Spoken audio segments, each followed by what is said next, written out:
So this website is called firesmoke.ca. You can Google it, and what it's showing is North America, and it's showing the wildfires. So the number corresponds to the number of fires that are actually going on in the region, but it's not just in Canada, it's also in the US. But you can see the smoke being generated by these fires, and this is today, June 23rd, as of 4 p.m. And I'm just going to play the movie clip here. And call me crazy, but it looks like these fires are even worse than the ones that we had, which basically destroyed air quality in Ottawa all the way down into the US. It turned the sky orange in New York and Philadelphia, Washington, Boston. I think New York was the hardest hit. Terrible air quality. The only difference is there was a low pressure area over here. And with a low pressure area, the air moves in, deflects to the right in the northern hemisphere, and goes counterclockwise from here. And what that did is it took all this smoke and it sent it down to these regions. So the only difference here is that the general air movement is from the west to the east, so it's carrying that smoke over the Atlantic. It's not coming down, hitting all of the major population centers. So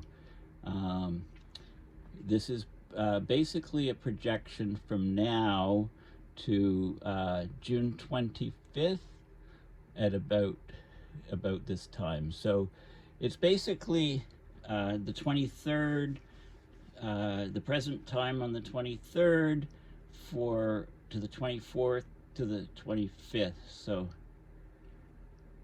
it's about, does it go to the 26th? I don't think so. To the 25th. So it's basically a 48-hour projection. So here's where we are starting. And it looks, yeah, it really looks to me like there's more wildfires in Ontario and Quebec, and that wouldn't be surprising because we have, this tremendous heat.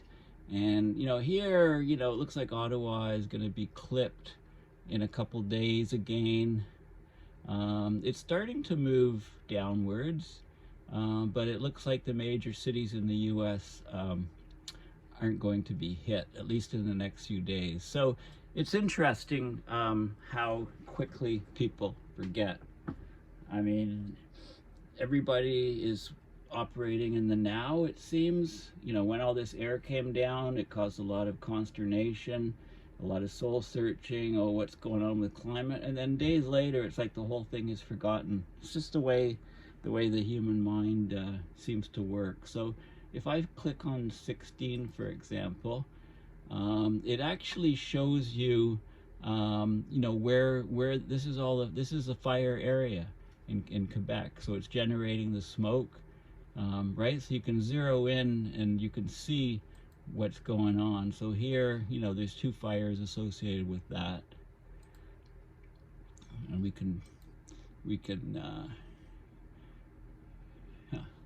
so we could just use this, I guess, to expand and contract. Go back to, yeah, so you can see what's going on with all of these fires. Exit full screen. Is this a slider for size or what? It's a slider for intensity. Okay. Learn something new every day. Let's go back out.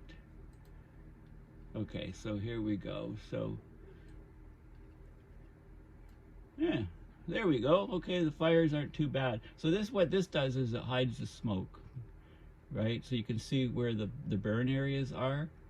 And if you go up here, then the smoke is thicker and you can't really discriminate. Well, you can still see the big fires. Okay, so lots of fires still going on out west, lots of fires in Ontario and Quebec, lots of smoke, just as bad. I mean, this looks like it's worse. This looks really bad. So it's an ongoing thing. Some of these fires, unfortunately, probably won't be put out until the fall, when it gets colder and there's precipitation, and conditions aren't so conducive. And then as winter kicks in, the fires will be out. Is this what we have now? Like summer in Canada will be fire season? Probably not. There's variability in the system, right? So this is probably one of the worst years. Hopefully it's not worse next year, and then it's better for a couple of years and so on. But it seems like we've crossed some sort of threshold with fires. Okay, so that's the main reason I wanted to show you, show you what's going on here.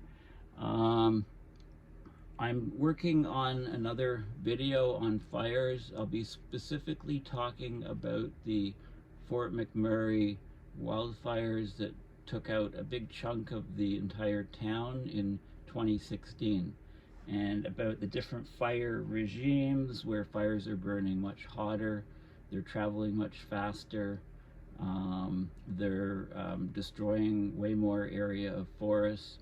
I'll also talk again about the return period. Most trees in Canada in the boreal forests aren't older than, say, 50 to 100 years, because that's the return period of fires.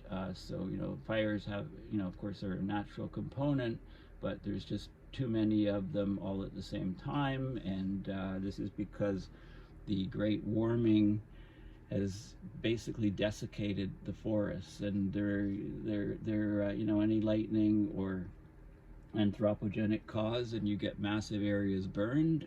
So we need to really treat them differently in Canada. Australia, I think, has it right with their way they're set up. 90% of their firefighters are volunteer firefighters, and they're called up and fighting fires just in their immediate areas so that they don't get out of control. So anyway, this looks really, I looked at this just a few minutes ago, and I thought, oh, I got to do a video on this, because this is a really bad situation. These fires have not gone away. I also wanted to show you, I do videos once a week with the Climate Emergency Forum, and there's this video here, Canada on Fire. It was released 12 days ago, so highly recommend that you have a look at it. And this is the latest one, Global Warming in the Pipeline, which is talking about James Hansen's paper. So that one was released 5 days ago. Right, this is just in terms of the recent stuff. It's not necessarily completely sequential, and we've done loads and loads of videos, so please check out the Climate Emergency Forum. And I also did a video also with a group facingfuture.tv, which is Stuart Scott's one of the groups he founded. And this is a video that just came out a week ago with myself and Patrick Hogan talking to Dale, who was interviewing us, and it's about hazardous smoke hits North America. So it's all of the, so have a look at that, have a watch of that. The Facing Future and Climate Emergency Forum videos are, we try to keep them to 27 minutes total. So please check out those videos as well.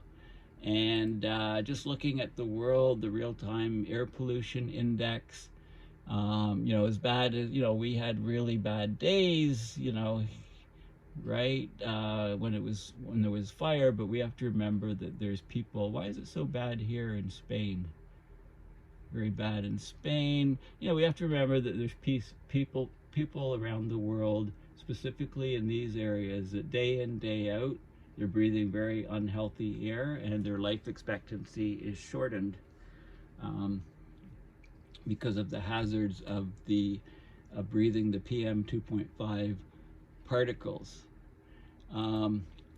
In Ottawa, this is a good site here. Let me just do an update. You can do any city in Ontario, and this was when we had the very bad day. This was a bad day here, but this one was much worse, June 6th, June 7th. June 7th was a horrible smoke day. We reached, we had the worst air quality in the world. We reached 512 on the index.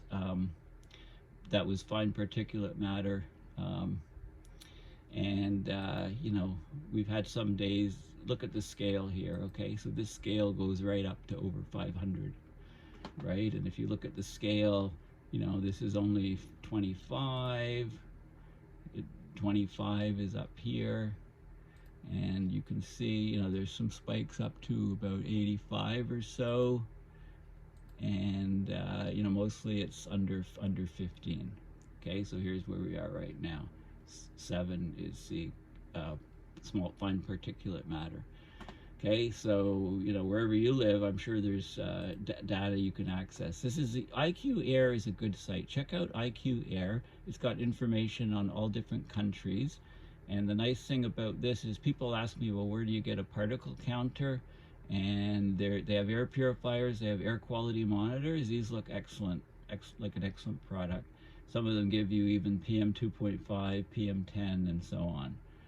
Okay, there's lots of information on this site, and they actually produce and sell their air quality monitors, plus respirators and different types of masks and things. This is the Pivotal Weather site, so let's just have a look at the animation here.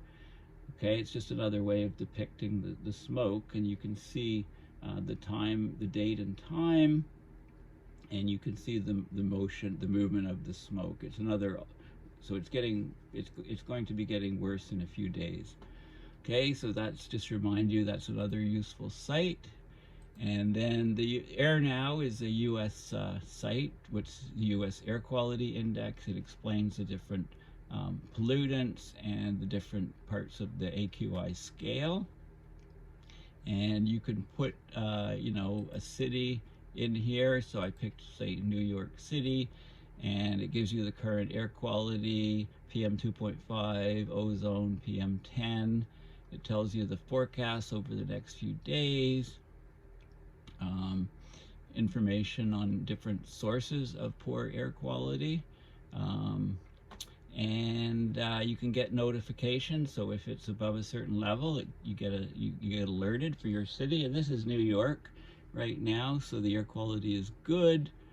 47 is the nowcast, if you like. And today is good, tomorrow is moderate. And you can see the fire and smoke map, initializing the map. So it's geolocating to your location, and I don't know why I don't need to sit on this site. You can wait and get the result. Let's exit the page. Let's reload. Okay, so it's not doing that. Let's just close that. Okay, so you can get it wherever you are. You know, I'm sure there's European ones as well, and so it's, you know, it's an important thing to be able to monitor air quality. A little monitor would be able to check your home, and you would probably find out that if you burn natural gas for cooking or whatever, you can probably see immediately how the air quality deteriorates from running natural gas inside your house. This is a map here. And in terms of, you know, better quality respirators and things, this is a company, Envo Mask. You know, I was just doing some research on, you know, who makes the best masks. And this is interesting because they have a gel on the outside and then replaceable filters. So the gel actually conforms to your face, and I bet it seals better than just about any other type of mask. I mean, it looks like the way to go. So, you know, they have different filters and accessories that go with it. And it's good for air pollution, wildfire, smoke and ash, personal protective equipment, dust, allergies, you know, any viruses, etc. Okay, so that looks like, you know, an excellent equipment. I don't know the pricing of any of that. And then Sunstrom, they make world-class respiratory protective equipment.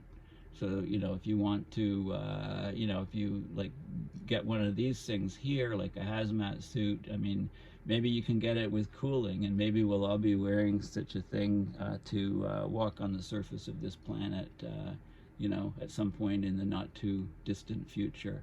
If we, all our forests are going up in smoke and the CO2 levels are super high, and also to provide cooling, like have some water-cooled circulation system or something, where you're cooling the fluid by thermoelectric coolers or something. Like I call it like a chill suit. So it all in one suit in order to live happily on the planet. Well, that's the way we're going, right? Very dystopian future. And then, just a reminder, of how wildfire smoke affects your body. And so there's a chronic thing, chronic exposure. So those poor people in, many places in India and parts of the world where day in, day out, the air quality index is high. I mean, right now, Canada could become a huge problem with these wildfires in the near-term future. So maybe where do you go for climate change? Well, maybe Canada is not such a great place, but you can always wear the hazmat suit and you'll be just fine, right? So, so when a healthy person breathes in air tinged with smoke from the fires, you can feel a sting in your eyes. That's inflammation. When you cough, you might have trouble recovering your breath. Very unhealthy for the lungs. If you breathe smoky air for extended periods every year, it's still unclear. People were once exposed once or twice in their lifetime. Now it's happening every summer and longer. In some countries, it's every day. Right, so this air quality index was first established in 1977. It was part of the Clean Air Act in the US. So it ranges from 0 to 500. There's 6 categories from good to hazardous, right? And I showed you the different categories, in a previous website. Okay, so it measures 5 major pollutants: ground level ozone, carbon monoxide, sulfur dioxide, nitrogen dioxide, and particulates. PM 2.5 or particles 2.5 micron and smaller, PM10, 10 micron and smaller.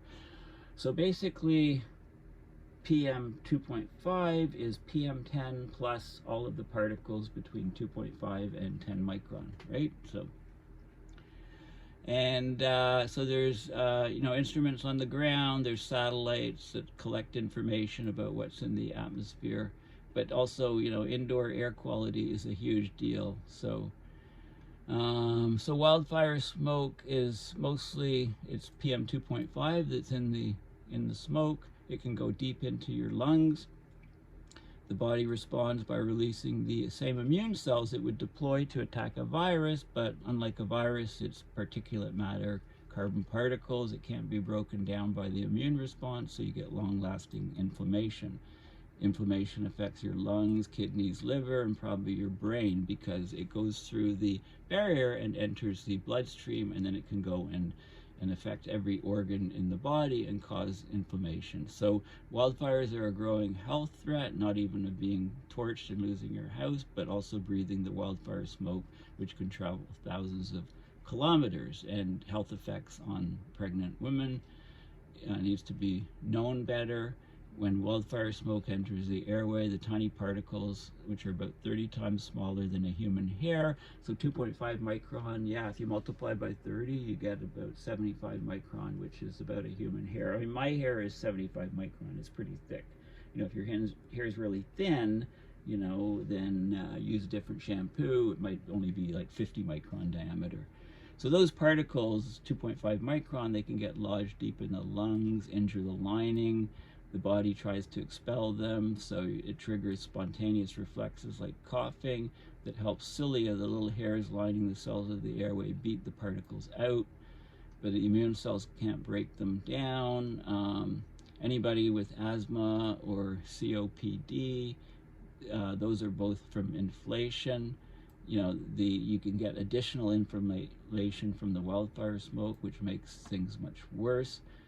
As oxygen enters the lungs, it heads to the alveoli, which are the tiny air sacs that form a thin barrier between the air and blood, and passes into the blood in the capillary. So the little tiny particles themselves, there's some evidence that the particles themselves can break through that barrier in the capillaries, get into the bloodstream, and cause an inflammatory response throughout the body. Okay, so in 2018, there was a study in the Journal of American Heart Association found that smoke from the 2015 wildfires, which scorched almost 900,000 acres of California, was associated with cardiovascular issues and problems with blood flow to the brain, and 361,087 emergency department visits between May 1st and September 30th. How is that? That's an incredible, that seems like a huge number of people going to the emergency department. Really, you know, there was this 2016 study in The Lancet, looked at pollutants in 6 U.S. cities and found a link between high levels of air pollution and coronary disease, things like heart attacks, etc. Could also trigger irregular heart rhythms. Heart attacks happen when the plaque building up the arteries ruptures. Researchers don't believe the particulate matter causes this buildup, but it can destabilize existing plaque, causing it to rupture, causing problems. So infections can get worse, right? Higher air pollution is associated with respiratory effects. People are being more prone to respiratory illnesses. The Centers for Disease Control say exposure to wildfire smoke can prevent a person from fighting off respiratory diseases like COVID-19. So it's like a multi-pronged attack on your body.